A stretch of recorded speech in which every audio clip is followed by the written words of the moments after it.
Hello, everybody. This is Bernie Stroum, and welcome to my YouTube channel for this Sunday's So You Think You Know the Red Sox with Bernie Stroum. What we do here on Sunday mornings for 15 to 20 minutes is I sit here and tell you what I remember about my personal experiences following the Boston Red Sox for the last 67 years, which I've been a fan for 67 years. It's amazing when you stop and think about it.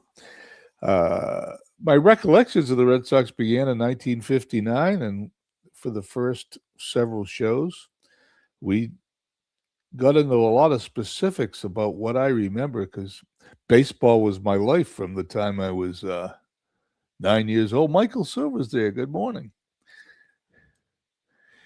And I followed it pretty well, but we're up to 1971 in this broadcast. And in 1971, I was 20 years old, and I was more of a run around, have a good time, chasing girls type of fan than I was a Red Sox fan, although I followed them every day. I didn't go to Fenway Park as often, and it didn't dominate my whole day. I did listen and watch the game. I watched the games on TV, listened to some of them that were on the radio, follow them every morning. Back in those days, you picked up the morning newspaper and you went through all the box scores and you saw where everybody was and you read stories about what happened. Not like today's internet days when with a phone in your pocket, you instantly know what's happening every minute. You didn't in those days.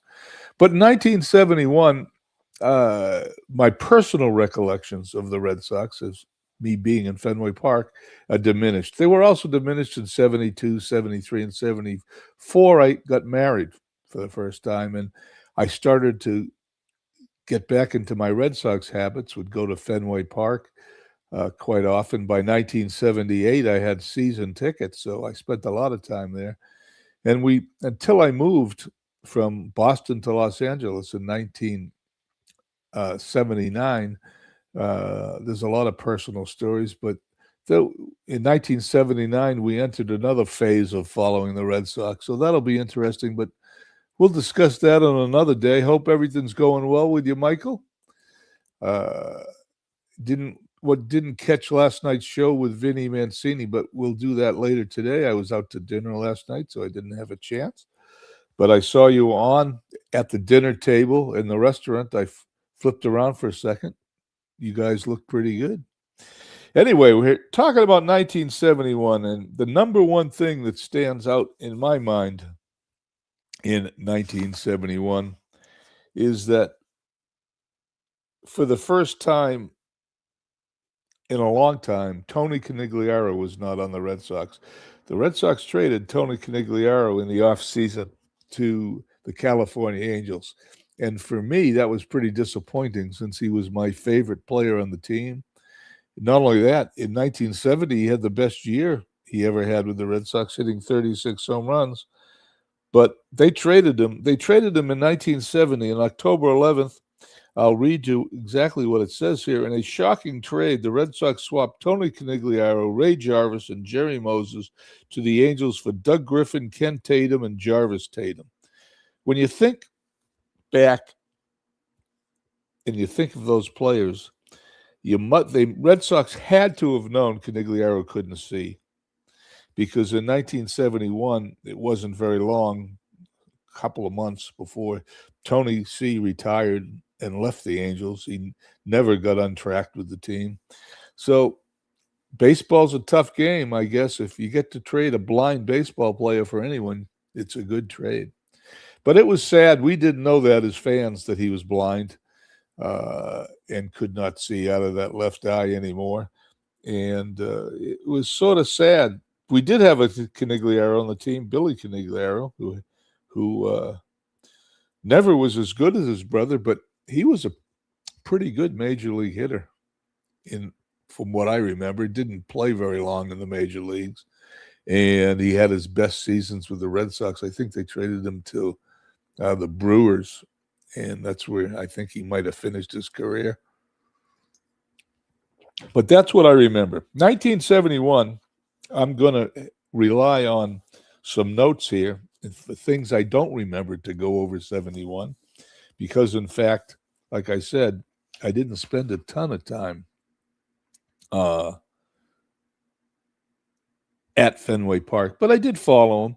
Another player the Red Sox traded from the 67 team, which was disappointing, was second baseman Mike Andrews. They traded him because obviously they got Doug Griffin in a trade with the Angels and were going to make him the starting second baseman. They didn't need two of them.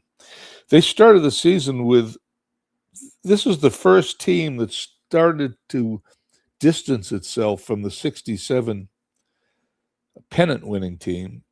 Between 67 and 70, the Red Sox had essentially the same team with the same young players developing. And by 71, it looks like they took a new direction. George Scott was still at first base. They had a new second baseman, Doug Griffin. Petrocelli had moved from short to third because the Red Sox had picked up Luis Aparicio. Yastrzemski was still in left. Billy Canigliaro went to center, and Reggie Smith shared center field a little bit with him, played right field in 1971. This is a year before Dwight Evans came to the team, and Evans was a fixture in right field for the Red Sox for almost 20 seasons.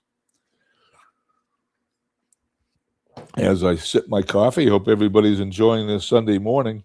Red Sox had a pretty good pitching staff. Jim Lonborg was still on the staff, the star of the 67 team, but he worked his way down to the starting rotation. He was the fourth or fifth starter. Sonny Siebert, Ray Culp, and Gary Peters were the big three. Of those three, I remember Ray Culp being the best of them. Ray Culp pitched on opening day for the Red Sox that season. And I think, let me check, they won their opener 3-1. It was against the New York Yankees. And once again, the Boston Red Sox was first in attendance in the American League. They started packing the place in 67, in the second half of 67, and fans were streaming to Fenway Park ever since. It was not an easy ticket anymore. Anyway, home run leaders for the Red Sox that year. Reggie Smith became the star. He led the team in home runs with 30, RBIs with 96. Runs scored with 85. He tied with the stolen base lead, but that wasn't very impressive, only 11. Ray Culp led the team in strikeouts. Sonny Siebert led the team in ERA, and Sparky Lyle, the subject of the second worst trade in Red Sox history, led the team in saves. Okay, let's see if I can remember anything else as I flip through the year. The Red Sox started out really well. We're in first place for a while in the American League. Let me see if I can see what their record was. Well, they were 29-15 before they started to lose. Unfortunately, in 71, I don't know if you guys remember much about 71, but that was the height of the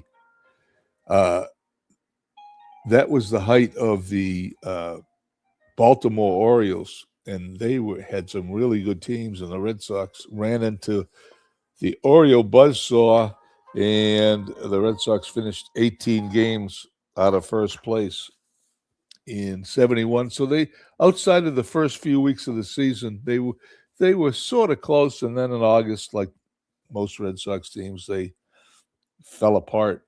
Let's see if I don't remember any notable games that I attended that stand out like I did those first few seasons, because I didn't go to many games. Let's see what it says here. May 28th was the high point of the 71 season. The club was 29-15 and had a 4-game lead over the second place Orioles. By June 2nd, they had dropped out of first place, and by August, they were out of the pennant race altogether. There was an incident that I really didn't pay much attention to in 71, but turned out to be one of the best moves the Red Sox did. They signed Louis Tiant, who had been released by two teams. Let me see if I can see when they did that. Tiant wasn't terribly good in 1971, but of course he went on to have an illustrious career. with the Red Sox in the mid-70s. I don't see where, okay, here it is. Louis Tiant gives up 5 runs, all earned in 1 inning in his debut on June 11th.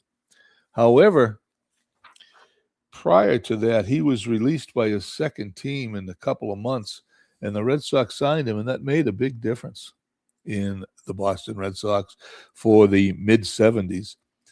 Petrocelli moved to third base. That was a big deal because he had been a shortstop all that other time. That made way for Louis Aparicio and then Rick Burleson to come in and play shortstop. Petrocelli was still a really good hitter in those days. Let me see if there are any unusual games. Petrocelli hit 28 home runs, so he was still a force to be reckoned with in 71. I'm not seeing anything. Here's an interesting tidbit. On August 22nd, Gary Peters, who's a pitcher, hits a pinch hit home run in the 8th inning against the Athletics. That's pretty cool. The only other, he must have been a good hitter. I don't really recall. Let's see what it says. Peters had 66 at-bats as a pinch hitter during his big league career, 16 hits for an average of 252.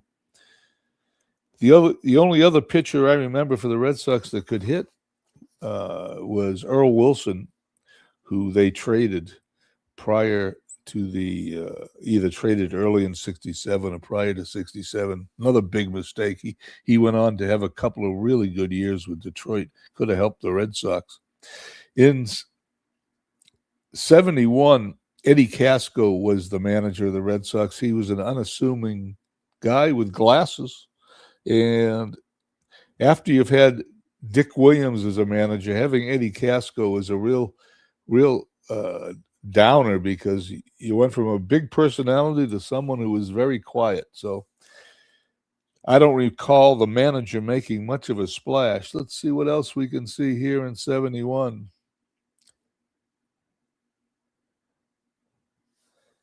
I don't see anything else that requires any.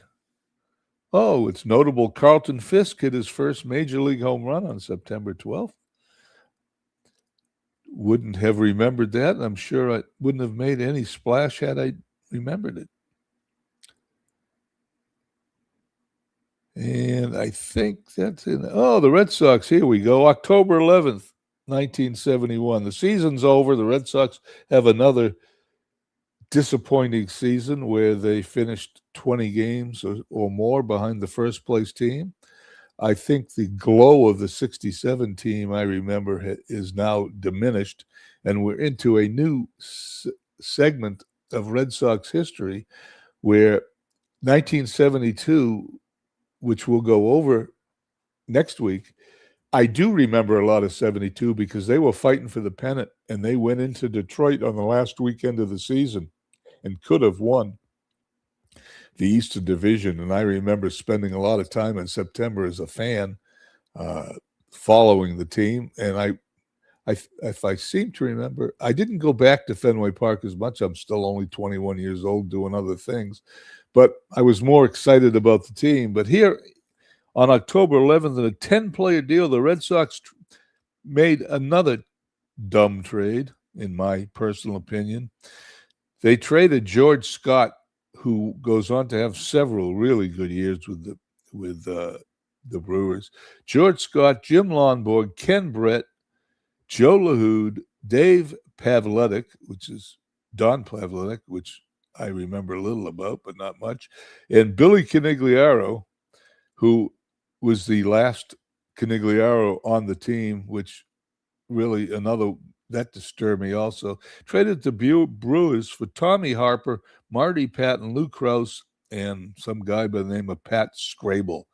Well, turned out to be the Red Sox trade Scott, who has some good years, Lonborg, who has some, I don't know, average years, but he was a good pitcher. He would give you 10 or 12 wins a season. Kenny Brett was also a good pitcher.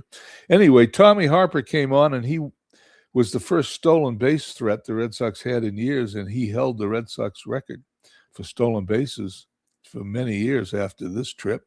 Marty Patton was also an okay starter, but that was about it. This was the end of the vestiges of the 67 team as Scott and Lomborg go.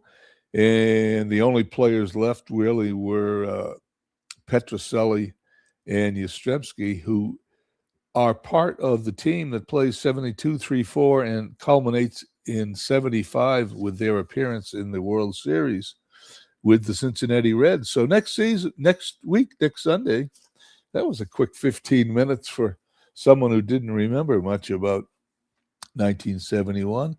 The Red Sox had their best season since 67 in 1972. It was an exciting season with a lot of good games.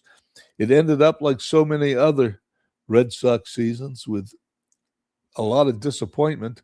However, there are things I remember, and we will go over that next week. I want to thank Mike Silva for stopping by and anybody else who will be listening to this short podcast during the course of the week, and we will see you next Sunday at 11 a.m. Have a nice weekend, everybody.